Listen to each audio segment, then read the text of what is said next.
में होबळोમાં આવ્યો કે બે झूठा मशीन आपस में વળગોળ આપરો અને નવો પટ્ટા ઓલે કો ખાલી થઈ રહ્યા પહેલા કીધું તું રોમજી સાચી વાત કરું નહીં પહેલા કીધું તું ભાઈ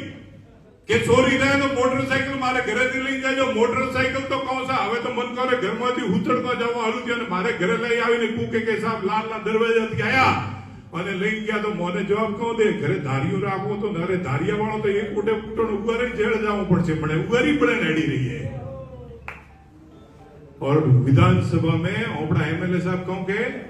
के भैंस में खिली नहीं लगती है એટલે કોક તો શરમ રાખો ખીલીને છોડો પહેલા કે વાત તો કરો ચોરીની વાત કરો મારા ભાઈ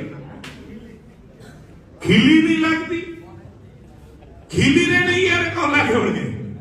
तो એવાથી झूठો મશીને લોમજી યાથી भी બચીને આપણે રહેવું પડશે और एक निवेदन करो ने आज भारतीय जनता पार्टी ના કાર્યકર્તાઓને વસવે નિવેદન